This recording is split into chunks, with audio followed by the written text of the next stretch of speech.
Imagine un homme mort depuis 4 jours. Son corps est enveloppé dans des linges funéraires, enfermé dans un tombeau froid et sombre. L'air est lourd, le silence pesant.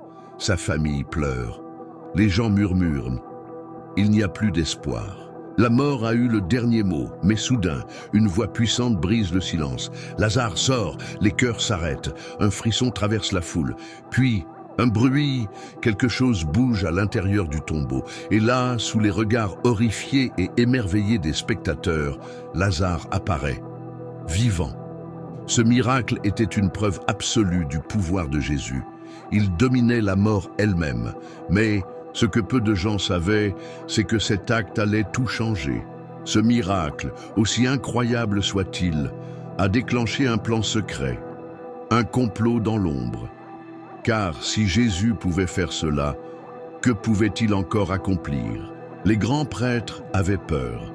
Les chefs religieux ne pouvaient pas laisser cet homme continuer. Et c'est ce miracle, cette résurrection extraordinaire, qui a marqué le début de la fin.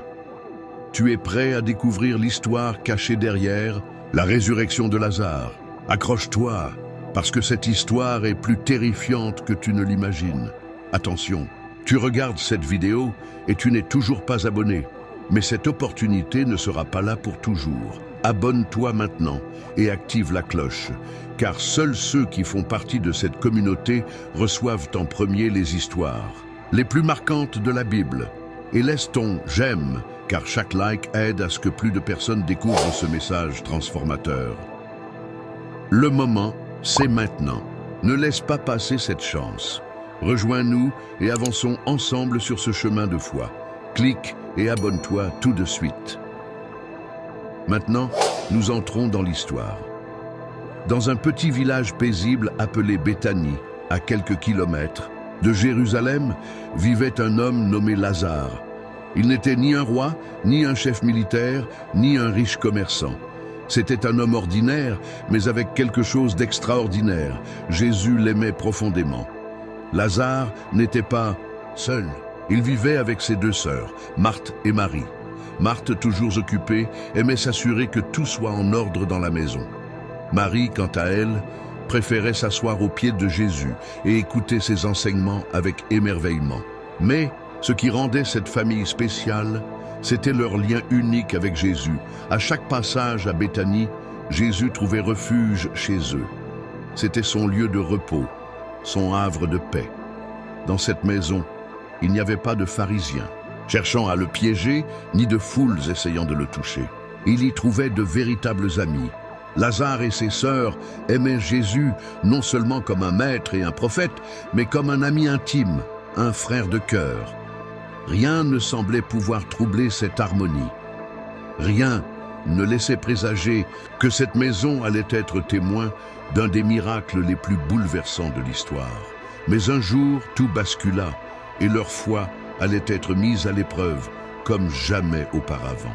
La maladie inattendue. Tout semblait paisible à Béthanie. Le soleil brillait sur les collines.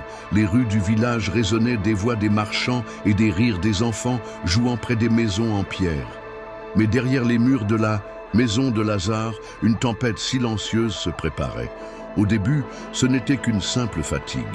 Lazare se sentait un peu faible, plus fatigué que d'habitude. Peut-être avait-il trop travaillé. Peut-être que la chaleur du jour l'avait épuisé. Marthe lui apporta de l'eau. Marie s'assit à ses côtés, pensant que cela allait passer. Mais au fil des heures, son état s'aggrava. Son souffle devint plus lourd, son front brûlant de fièvre. Ses mains tremblaient et son regard se voilait de fatigue. Ce n'était plus un simple malaise. Quelque chose n'allait pas. Marthe et Marie s'échangèrent un regard inquiet. Elles savaient qu'il n'y avait qu'une seule personne qui pouvait l'aider. Jésus. Sans perdre de temps, elles appelèrent un messager et lui confièrent un message simple, mais rempli d'espoir. « Seigneur, celui que tu aimes est malade. » Elles n'avaient pas besoin d'en dire plus. Jésus aimait Lazare. Il l'avait tant de fois visité, avait partagé des repas avec lui, avait ri avec lui. Il ne pouvait pas rester indifférent. Il viendrait immédiatement. Mais les minutes passèrent, puis les heures. Et Jésus ne vint pas. Lazare, lui, continuait à s'affaiblir. Son souffle était de plus en plus court. Ses yeux se fermaient lentement. Marthe et Marie priaient, attendaient, espéraient. Mais Jésus n'arrivait pas. Et pendant qu'elles guettaient encore son apparition au loin, leur frère glissait peu à peu vers un point de non-retour. L'attente mystérieuse. Le messager avait quitté Béthanie à toute vitesse, traversant les chemins poussiéreux sous le soleil brûlant. Il savait que chaque seconde comptait. Lazare était en train de mourir, et seule l'intervention de Jésus pouvait le sauver. Après une longue route, il arriva enfin auprès de Jésus, essoufflé, son visage marqué par la fatigue et l'urgence du message qu'il portait.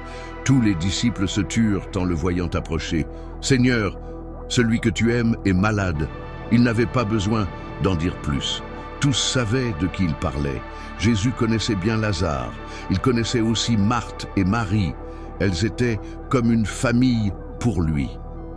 Les disciples s'attendaient à voir Jésus se lever immédiatement et partir en direction de Béthanie. Mais contre toute attente, Jésus ne bougea pas. Au lieu de cela, il répondit calmement, « Cette maladie n'aboutira pas à la mort, mais elle servira à glorifier Dieu. » Ces paroles étaient mystérieuses. Comment pouvait-il en être certain? Lazare était gravement malade. Tout le monde pouvait voir l'urgence de la situation. Mais Jésus, avec une paix inexplicable, décida d'attendre encore 2 jours. Les disciples étaient perplexes. Pourquoi attendre? Il avait guéri tant de gens, même des étrangers, simplement en prononçant une parole à distance. Alors pourquoi ne pas partir immédiatement pour sauver son ami Lazare? Pendant ce temps, à Béthanie, l'attente devenait insupportable. Marthe et Marie scrutaient l'horizon, le cœur battant à chaque bruit de pas. Mais Jésus n'arrivait que les heures passèrent. Lazare respirait difficilement. Son visage, autrefois si plein de vie, était devenu pâle. Ses sœurs continuaient à prier, à espérer, mais l'espoir s'amenuisait. Puis, dans un silence glacial, le dernier souffle de Lazare remplit la maison. Marthe et Marie se figèrent. Leur frère était mort. Jésus ne l'avait pas sauvé. La douleur les envahit. Les larmes coulèrent sur leur visage. L'incompréhension était totale. Pourquoi? Pourquoi Jésus n'était-il pas venu? À ce moment-là, elles ne savaient pas encore que cet apparent silence de Jésus cachait un miracle bien plus grand que tout ce qu'elles avaient pu imaginer. Un moment spécial. As-tu déjà laissé ton j'aime et ton commentaire? Chaque fois que tu le fais, tu aides ce message à atteindre davantage de personnes qui ont besoin d'entendre ces enseignements bibliques. Clique sur « J'aime » maintenant et commente ci-dessous ce qui t'a le plus inspiré jusqu'à présent. Ton soutien ne fait pas seulement grandir cette communauté, mais il ouvre aussi des chemins pour que d'autres découvrent ce contenu. Merci de faire partie de cette mission. La mort de Lazare et le deuil de ses sœurs, un profond silence, envahit la maison. Lazare venait de rendre son dernier souffle. Marthe et Marie restèrent figées un instant, comme si leur esprit refusait d'accepter l'inévitable. Leur frère était mort. Puis, soudainement, un cri de douleur déchira l'air. Marie tomba, à genoux près du corps sans vie de son frère, ses larmes coulant sur son visage tremblant.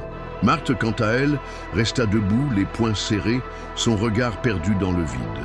Elle refusait d'y croire. Les serviteurs de la maison baissèrent la tête. Les voisins commencèrent à arriver, certains en pleurant, d'autres portant des tissus pour recouvrir le corps. Les traditions de deuil juives étaient strictes. Il fallait préparer rapidement le défunt pour l'enterrement. Mais pour Marthe et Marie, le monde semblait s'être arrêté. Où était Jésus? Elles avaient tant espéré. Le voir arriver, y poser ses mains sur Lazare, prononcer ses paroles de guérison comme il l'avait fait tant de fois auparavant. Mais il n'était pas venu. Les jours passèrent. 4 jours à pleurer, à se poser des questions, à se demander pourquoi Jésus ne s'était pas hâté pour sauver leur frère. Les habitants de Béthanie venaient en foule les consoler. Les lamentations remplissaient la maison. Certains chantaient des prières, d'autres murmuraient des paroles de réconfort. Mais parmi eux, il y avait aussi des voix sceptiques. Où est leur maître? Il a guéri des aveugles, fait marcher des boiteux. Mais il n'est même pas venu pour sauver son ami? Peut-être qu'il n'est pas aussi puissant qu'on le croit. Marthe et Marie entendaient ces murmures. Le doute commençait à s'insinuer en elles. Puis, un matin, alors que le deuil se poursuivait, quelqu'un arriva en courant. Son souffle était court, son visage marqué par l'émotion. Jésus est en chemin. Marthe se redressa immédiatement. Son cœur battit plus fort. Elle ne réfléchit pas, ne prit pas le temps de prévenir sa sœur. Elle courut hors de la maison, traversant les rues poussiéreuses du village, s'élançant vers celui qu'elle avait tant attendu. Jésus arrivait. Mais était-ce trop tard? Que pouvait-il faire maintenant que Lazare était mort depuis 4 jours? La rencontre avec Marthe et Marie. Le soleil brûlait haut dans le ciel lorsque Marthe aperçut enfin une silhouette familière au loin. Son cœur battait à tout rompre. Jésus était là, sans hésiter. Elle courut sur le chemin poussiéreux qui menait hors du village. Son souffle était court, son visage marqué par des jours de deuil et de larmes. Mais elle devait lui parler. En s'approchant de lui, elle sentit un mélange d'émotions contradictoires, colère, tristesse, espoir. Puis, lorsqu'elle fut assez proche, elle s'arrêta brusquement. Les yeux remplis de larmes, elle leva le regard vers lui et laissa échapper une phrase déchirante. « Seigneur, si tu avais été ici, mon frère ne serait pas mort. » Sa voix tremblait. Elle croyait en lui. Mais elle ne comprenait pas. Pourquoi? N'était-il pas venu plus tôt? Jésus la regarda avec une douceur infinie. Il ne répondit pas tout de suite. Marthe inspira profondément, tentant de contenir sa douleur. Puis, avec une foi encore vacillante, elle ajouta « Mais même maintenant, je sais que tout ce que tu demanderas à Dieu, il te l'accordera. » Jésus s'approcha d'elle et avec calme, il prononça une phrase qui résonna comme une promesse. « Ton frère ressuscitera. » Marthe essuya ses larmes. Elle connaissait bien les Écritures. Elle savait que la résurrection viendrait un jour, à la fin des temps. Oui, Seigneur, je sais qu'il ressuscitera lors de la résurrection au dernier jour. Mais Jésus la fixa intensément et dit alors des paroles qui allaient changer à jamais la compréhension du monde sur la vie et la mort. Je suis la résurrection et la vie. Celui qui croit en moi vivra même s'il meurt. Et quiconque vit et croit en moi ne mourra jamais. Puis, il lui posa une question simple, mais terriblement puissante. Un moment, as-tu déjà vérifié si tu es abonné à la chaîne? Si ce contenu bénit ta vie, imagine combien il pourrait bénir celle des autres. En t'abonnant et en partageant cette vidéo, tu deviens un outil de Dieu pour que davantage de personnes découvrent ces vérités bibliques. Clique sur « Partager » et envoie ce message à tes amis, ta famille ou à toute personne qui en a besoin. Ensemble, nous pouvons toucher plus de cœurs. Merci de faire partie de cette mission. Ton soutien fait toute la différence. Crois-tu cela? Le cœur de Marthe se serra. Elle avait mal, elle souffrait. Mais elle savait que ces paroles étaient vraies. Alors, dans un souffle, elle répondit avec conviction « Oui, Seigneur, je crois que tu es le Christ, le Fils de Dieu, qui devait venir dans le monde. » Ses larmes coulaient encore. Mais une lumière nouvelle venait d'illuminer son âme. Après cet échange bouleversant, Marthe tourna les talons et se mit à courir. Elle devait trouver Marie. Jésus la demandait. Marie était restée à la maison, entourée de ceux qui la consolaient. Son cœur était lourd, sa douleur profonde. Mais lorsqu'elle entendit que Jésus était là, elle se leva précipitamment et sortit sans dire un mot. Ceux qui étaient autour d'elle la suivirent, pensant qu'elle allait pleurer sur la tombe de son frère. Mais non, elle allait à la rencontre de Jésus.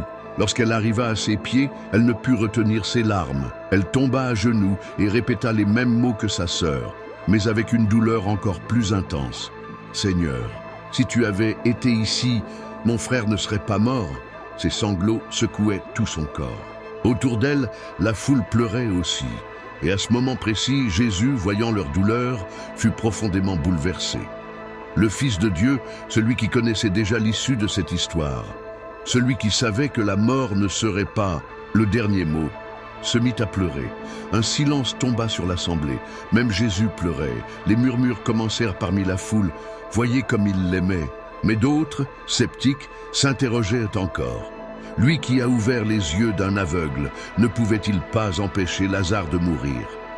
Jésus ne répondit pas. Il essuya ses larmes, inspira profondément. Puis, il parla enfin. « Où l'avez-vous mis ?» Marthe et Marie se regardèrent. Quelque chose était sur le point de se produire. Les larmes de Jésus. Un silence pesant enveloppait Béthanie. Les pleurs de Marie, les sanglots des amis venus soutenir la famille, les murmures de la foule. Tout cela formait une atmosphère lourde de douleur et d'incompréhension. Mais au milieu de cette scène de deuil, il y avait Jésus. Il se tenait là, debout, regardant Marie, effondrée à ses pieds, regardant Marthe, qui, bien qu'essayant de rester forte, avait les yeux remplis de larmes. Tout autour, les visages étaient marqués par la tristesse. Des hommes et des femmes pleuraient. Certains murmuraient des prières, d'autres restaient silencieux, les yeux fixés sur Jésus. Et puis quelque chose d'incroyable se produisit.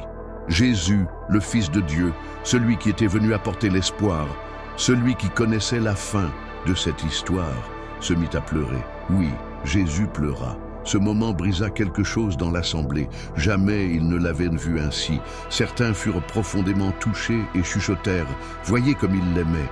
Mais d'autres, remplis de doutes, secouèrent la tête et dirent avec scepticisme « S'il a ouvert les yeux des aveugles, pourquoi n'a-t-il pas empêché Lazare de mourir? Pourquoi ces larmes? Pourquoi Jésus pleurait-il alors qu'il savait déjà ce qui allait se passer? Pourquoi ressentait-il une telle douleur alors qu'il était sur le point de faire un miracle? Parce que Jésus était pleinement homme et pleinement Dieu. Il ressentait la douleur des autres. Il voyait la souffrance de Marthe, le cœur brisé de Marie, les larmes de ceux qui avaient aimé Lazare. Il pleurait non pas parce qu'il doutait, mais parce qu'il aimait. Et c'est ainsi que les larmes du Créateur coulèrent sur la terre poussiéreuse de Béthanie. Mais alors que tout le monde était encore figé par l'émotion de ce moment, Jésus redressa la tête. Son visage était marqué par la tristesse, mais aussi par une détermination inébranlable. Quelque chose allait changer. Il inspira profondément, fixa la foule et parla d'une voix forte. « Où l'avez-vous mis ?» Marthe et Marie se regardèrent, comme si elles venaient de comprendre que Jésus ne se rendait pas seulement à la tombe pour pleurer. Il allait faire quelque chose. Elles se levèrent alors et montrèrent le chemin. La foule se mit en mouvement, suivant Jésus. Les pleurs ne s'étaient pas arrêtés, la douleur était toujours là.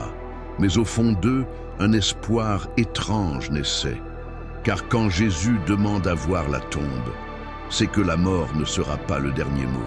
La marche vers le tombeau et l'ordre impossible, les pas de Jésus, résonnaient sur le sol poussiéreux de Béthanie.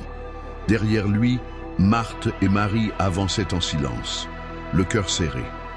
Autour d'eux, la foule suivait avec une étrange tension. Certains pleuraient encore, d'autres murmuraient entre eux, se demandant pourquoi Jésus voulait voir la tombe de Lazare alors que cela ne servirait plus à rien. Le cortège s'approcha lentement du lieu de sépulture. C'était une grotte creusée dans la roche, fermée par une lourde pierre. C'était là, derrière cette paroi de pierre froide, que reposait le corps de Lazare depuis 4 jours. Un murmure parcourut la foule. Pourquoi venir ici ? Certains échangèrent des regards perplexes, d'autres baissèrent la tête, convaincus que Jésus était venu simplement pour se recueillir. Mais alors, Jésus brisa le silence. Il leva les yeux vers la tombe et donna un ordre qui fit frissonner tout le monde. « Enlevez la pierre !» Un vent léger souffla dans l'air, soulevant un nuage de poussière. Les murmures se transformèrent en exclamations de surprise. Qu'a-t-il dit ? Il veut qu'on ouvre la tombe ? Mais pourquoi ? Marthe recula instinctivement. Ses yeux s'agrandirent de stupeur. Elle s'approcha rapidement de Jésus et d'une voix inquiète lui dit « Seigneur, il sent déjà. Cela fait 4 jours qu'il est là. » 4 jours. Ce n'était pas un détail insignifiant. Dans la croyance juive, l'âme quittait définitivement le corps après 3 jours. Après ce temps, il n'y avait plus d'espoir. La mort était irréversible, l'odeur de décomposition devait être insupportable. Ouvrir la tombe ne ferait que raviver la douleur de tout le monde. Mais Jésus posa son regard sur Marthe et lui répondit avec calme et autorité. « Ne t'ai-je pas dit que si tu crois, tu verras la gloire de Dieu ?» Marthe ne répondit pas. Son cœur battait fort. Elle regarda la tombe, puis Jésus, puis la pierre massive qui scellait l'entrée. Puis, elle fit un pas en arrière. Elle ne comprenait pas, mais elle croyait. Avec hésitation, quelques hommes s'avancèrent. Ils regardèrent Jésus, cherchant un dernier signe de confirmation. Il hocha simplement la tête. Alors, avec effort, ils commencèrent à pousser la pierre. Le bruit de la roche, raclant contre la pierre, fit frissonner la foule.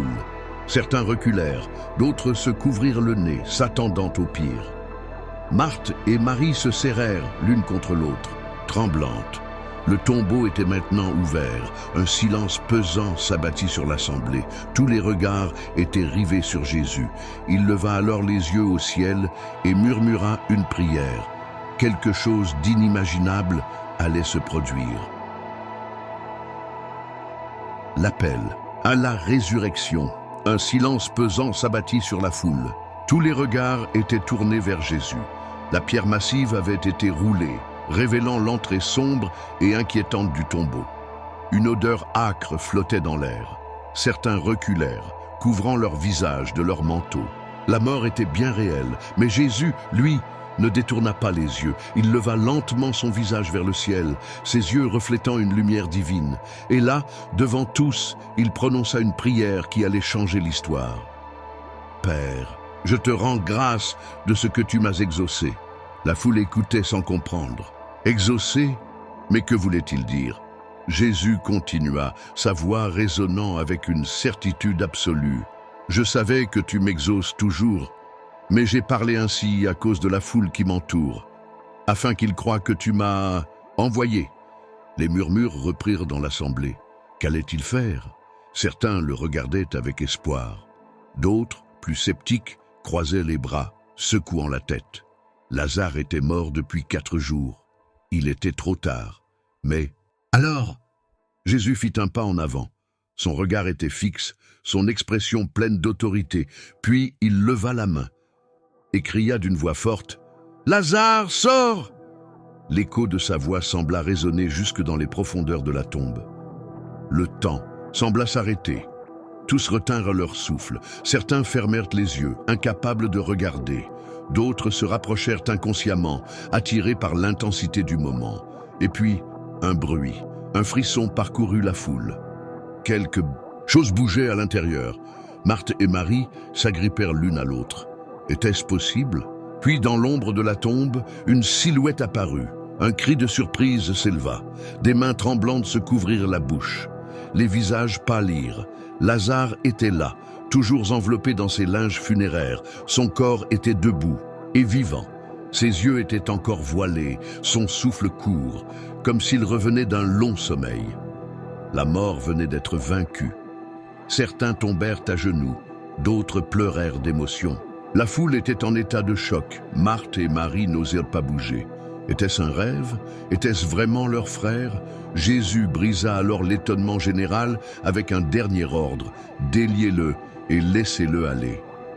Des hommes s'approchèrent, les mains tremblantes. Ils retirèrent les bandes de tissu une à une, et sous ces linges mortuaires, Lazare était là, en pleine vie.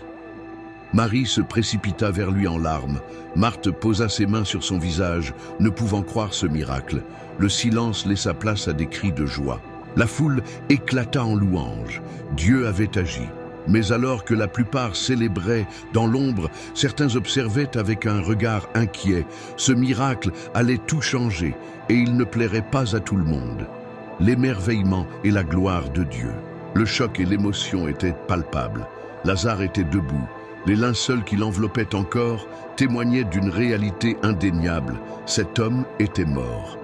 Il était dans son tombeau depuis 4 jours. Son corps aurait dû être sans vie, rigide, froid, et pourtant, il respirait. Un instant, le silence régna. Puis, comme une vague qui déferle, un cri de stupeur et de joie traversa la foule. C'est un miracle. Il était mort, et maintenant il vit. Dieu est ici parmi nous. Les larmes de deuil se transformèrent en pleurs de reconnaissance. Les voix s'élevèrent dans des louanges spontanées.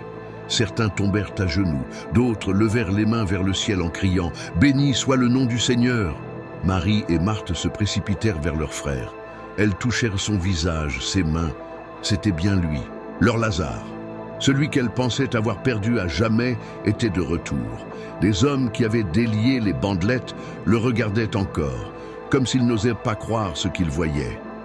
Leur peau frissonnait. Ils avaient dénoué les linges d'un mort, et ce mort leur parlait maintenant, les remerciant, respirant, souriant. Mais au milieu de cette explosion de joie, il y avait aussi des visages sombres. Certains ne célébraient pas. Parmi la foule, quelques hommes en vêtements riches et austères se regardaient avec gravité. Des pharisiens, des membres influents du temple. L'un d'eux murmura à voix basse, « Si nous laissons cet homme continuer ainsi, tout le monde croira en lui. » Un autre hocha la tête, le regard sombre. « Et si tout le monde croit en lui, Rome interviendra. Nous perdrons notre position, notre pouvoir. » Ils se retirèrent lentement de la foule en liesse. Ce miracle ne pouvait pas être ignoré. Jésus ne venait pas seulement de ressusciter un homme, il venait de déclencher un mouvement irréversible. La résurrection de Lazare était une preuve indéniable de sa puissance. Et pour certains, c'était une menace. L'impact du miracle et la réaction des pharisiens, la nouvelle du miracle se répandit comme une traînée de poudre. Partout, dans les rues de Jérusalem, dans les marchés animés, dans les maisons modestes et même dans les palais des grands et prêtres, les gens ne parlaient que d'une chose. Lazare était revenu à la vie. Les témoins du miracle racontaient et répétaient encore et encore ce qu'ils avaient vu de leurs propres yeux. Il était mort depuis 4 jours. Nous avons vu son tombeau s'ouvrir. Jésus a crié son nom et il est sorti, vivant. Certains pleuraient de joie. D'autres, frappés de stupeur, ne savaient plus quoi penser. Et comme toujours, lorsque la vérité éclate, elle divise, une réunion en secret. Pendant que la foule célébrait, un tout autre genre de réunion se tenait dans les couloirs sombres du temple. Les grands prêtres et les pharisiens se réunirent à la hâte. Le miracle était trop grand pour être ignoré. Il avait secoué tout Jérusalem. « Nous devons faire quelque chose », déclara l'un d'eux, furieux. « Si nous le laissons continuer, tous croiront en lui », répondit un autre. Il n'avait plus de contrôle sur la situation. Jésus n'était plus seulement un prédicateur populaire, il était devenu une menace. Le peuple commençait à murmurer « Et si c'était vraiment le Messie ?» Si les foules continuaient à le suivre, Rome ne tarderait pas à réagir. C'est alors que Caiaphas, le grand prêtre de l'année, se leva. Son regard était froid, son ton tranchant. Lui, il savait quoi faire. Il les fixa un à un, puis déclara « Vous n'y comprenez rien !» Le silence tomba. Il s'avança lentement et ajouta d'une voix glaciale « Vous ne voyez pas qu'il vaut mieux qu'un seul homme meure pour le peuple plutôt que la nation tout entière périsse ?» Son regard était sans appel. Sa décision était prise. À partir de ce jour, les chefs religieux n'avaient plus qu'un seul objectif, faire mourir Jésus. La route vers la croix Jésus savait tout cela. Il savait que ce miracle n'avait pas seulement ramené Lazare à la vie, mais qu'il avait aussi signé sa propre condamnation. Il était venu pour vaincre la mort, pour montrer que le tombeau ne serait jamais le dernier mot, mais avant que son triomphe final n'ait lieu, il lui fallait passer par la croix. Ce miracle avait été le point de non-retour. Les jours qui suivirent, les complots se mirent en place. L'ombre de la trahison planait déjà, et bientôt, Jésus serait livré. Le destin du monde venait de basculer. Avant de terminer, assure-toi que tu es déjà abonné à la chaîne. En le faisant, tu ne recevras pas seulement plus de contenu pour enrichir ta foi, mais tu aideras aussi ce message à atteindre beaucoup d'autres personnes qui en ont besoin. Active la cloche pour ne pas manquer nos prochaines vidéos et partage ce contenu pour faire partie de cette mission de foi et d'espoir. Merci pour ton soutien. Ensemble, nous pouvons porter cette parole encore plus loin. Lazare était mort, mais il est revenu à la vie. Un miracle spectaculaire, une victoire éclatante sur la mort. La foule était en état de choc. Certains ont cru, d'autres ont eu peur. Mais ce que peu de gens savaient à ce moment-là, c'est que ce miracle allait déclencher une série d'événements irréversibles. Les chefs religieux étaient en colère. Ils voyaient en Jésus une menace trop grande. Alors, dans l'ombre, un complot est né. Que Dieu vous bénisse, aujourd'hui et toujours. Et ce miracle qui avait prouvé que Jésus avait le pouvoir de ramener un mort à la vie a aussi marqué le début de son chemin vers la croix. Ce n'était que le début, alors reste attentif, parce que ce qui va suivre va bouleverser l'histoire du monde entier.